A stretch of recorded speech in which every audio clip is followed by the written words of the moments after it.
Hey everybody, it's Pastor Brendan. If you guys are watching this, it is Maundy Thursday, or whatever you want to call it, the Thursday before Easter. And it's good to be with you. I'm excited because I'm going to be doing something a little bit different. You might be thinking, well, what is that? Well, one, I'm doing a different setup. I'm trying to get us focused in on the cross. As you can see, we're in the sanctuary. Over there is where I do my other recording with the sermons, and so hopefully this setup works for us. You enjoy it.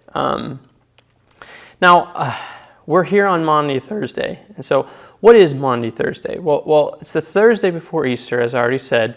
But the word Maundy, it comes from the Latin word mandatum, which means commandment. And the commandment in view that we're really focusing on here for Maundy Thursday is the command from John 13:34 that Jesus gives to his disciples.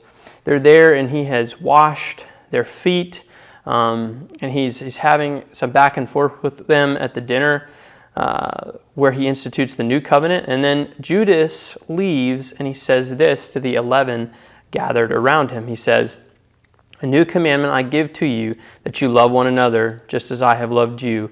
You also are to love one another." And so normally, if we were gathered together, we would be celebrating this commemoration, this foot washing. Of course, some of you are probably like, good riddance, I'm glad I'm not there so that I don't have to get my foot washed or my feet washed, and I don't have to wash anybody else's feet. But anyways, even though we're not gathered together to do that, I would encourage you to continue to love each other through acts of service, because that's exactly what Jesus is trying to illustrate to us there. But anyways, back to Matthew, because that's where I really want us to go today, this evening, whenever you're watching the video. Because John focused on the foot washing, but where Matthew and the other synoptics focus is on really the Lord's Supper and other events. And as we'll see, because I'm going to be reading through all of chapter 26. I know it seems like a lot, but I want to take us through all of the different things that happened that evening of Maundy Thursday, or the Thursday before Easter, because some of us might not know. Maybe we're not familiar with the stories of the unfolding plan of redemption on Thursday before Easter. And some of you are probably thinking, well, what about communion? Because we typically would celebrate communion on Maundy Thursday as well. And really, here's my reasoning why I'm not going to be taking us through communion. Partially because this isn't live stream, and so I have no way of knowing when you're tuning in to be guided through communion. And really the point of the Lord's Supper, or communion, as I've been saying, is to be not only spiritually unified, but to be physically unified, so that we can portray Christ's body both by the sacrament that we portray as the gospel, but also just in our physical gathering. There's something different that really can't be replaced with video. And I'm doing my best to make it feel like we're together with our sermons, and even doing this right now. But just know that I really want communion when we come back to be something wonderful, to be joyful and celebrated together, because we've abstained from it for so long, because we're being obedient to other commands of the Scriptures, to love our neighbors ourselves, and to obey the authorities over us who are trying to protect life. And so I'd ask that you just turn in your Bibles with me as we go through and read Matthew 26, and you can feel free to pause it or engage with it whenever you want. If you have questions, feel free to Facebook message me or email me about what I'm reading. I plan on doing some more Facebook posts just here and there, but if you have anything specific from what we're reading, feel free to ask about maybe making a post or answering something with regards to that. And so this is Matthew chapter 26, verses 1 through 75. And so feel free to pause it and go away for a little while if you want. But I really want us to engage this Easter story, this story where Christ is moving us forward to redemption. And I'm going to do the same thing that I'm doing right now tomorrow for Good Friday. And so I hope that as we read through the story on Sunday morning, when we get to the climax, it will just help your understanding of all that Christ accomplished become more and more real and joyous to you. And so this is God's Word. I hope you enjoy hearing it read to you. When Jesus had finished all these sayings, he said to his disciples, "You know that after 2 days the Passover is coming, and the Son of Man will be delivered up to be crucified." Then the chief priests and the elders of the people gathered in the palace of the high priest, whose name was Caiaphas, and plotted together in order to arrest Jesus by stealth and kill him. But they said, "Not during the feast, lest there be an uproar among the people." Now when Jesus was at Bethany in the house of Simon the leper, a woman came up to him with an alabaster flask of very expensive ointment, and she poured it on his head as he reclined at table. And when the disciples saw it, they were indignant, saying, "Why this waste? For this could have been sold for a large sum and given to the poor." But Jesus, aware of this, said to them, "Why do you trouble this woman? For she has done a beautiful thing to me. For you always have the poor with you, but you will not always have me. In pouring this ointment on my body, she has done it to prepare me for burial. Truly I say to you, wherever this gospel is proclaimed in the whole world, what she has done will also be told in memory of her." Then one of the 12, whose name was Judas Iscariot, went to the chief priests and said, "What will you give me if I deliver him over to you?" And they paid him 30 pieces of silver. And from that moment he sought an opportunity to betray him. Now on the first day of unleavened bread, the disciples came to Jesus, saying, "Where will you have us prepare for you to eat the Passover?" He said, "Go into the city to a certain man and say to him, 'The teacher says, my time is at hand. I will keep the Passover at your house with my disciples.'" And the disciples did as Jesus had directed them, and they prepared the Passover.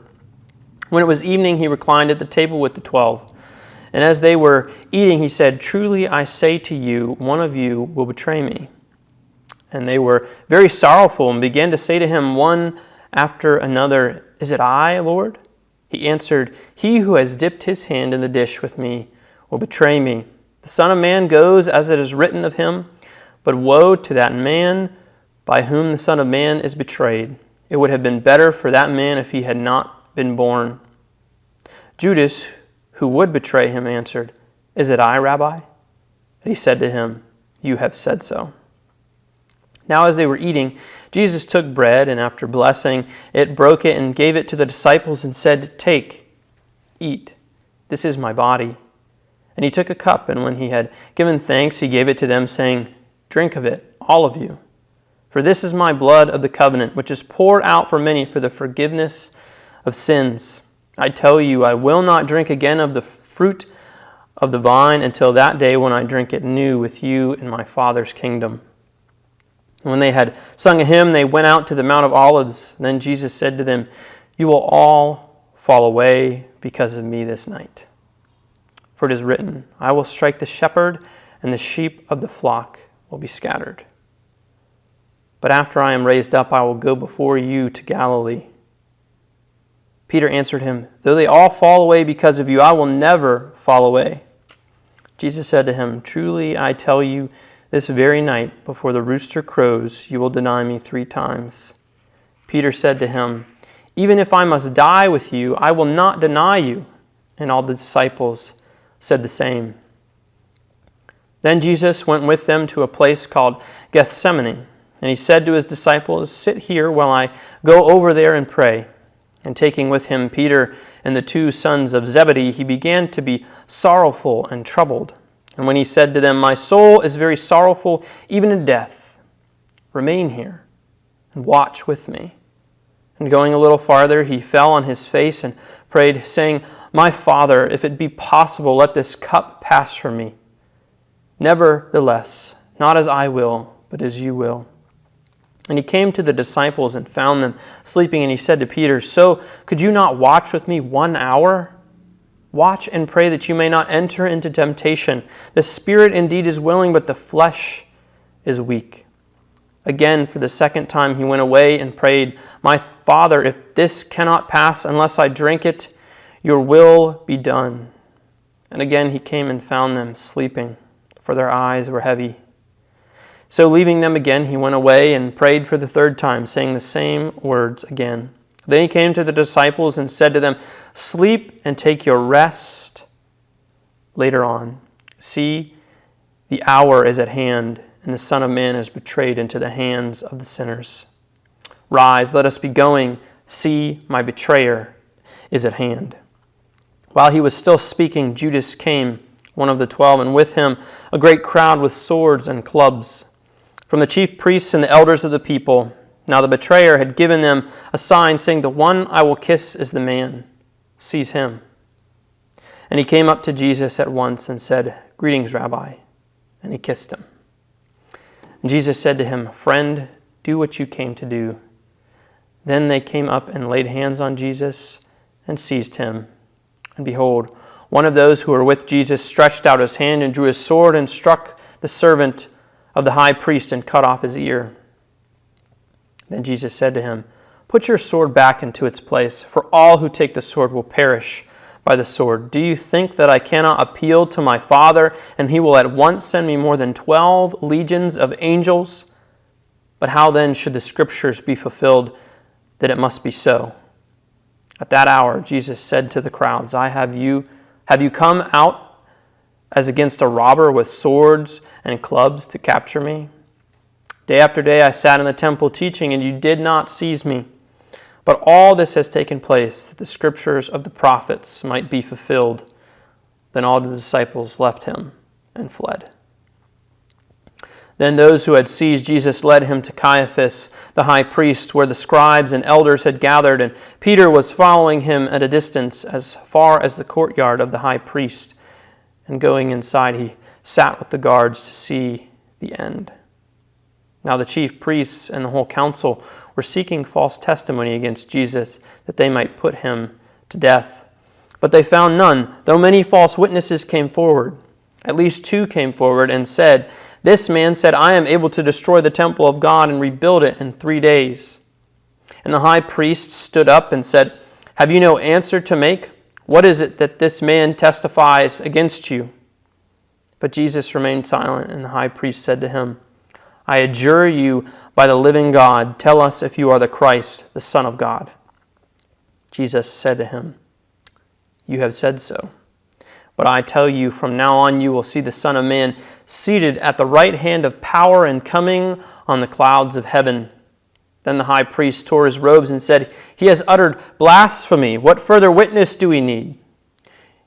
You have now heard the blasphemy. What is your judgment?" They answered, "He deserves death." Then they spit in his face and struck him. And some slapped him, saying, "Prophesy to us, you Christ. Who is it that struck you?" Now Peter was sitting outside in the courtyard, and a servant girl came up to him and said, "You also were with Jesus, the Galilean." But he denied it before them all, saying, "I do not know what you mean." And when he went out to the entrance, another servant girl saw him, and she said to the bystanders, "This man was with Jesus of Nazareth."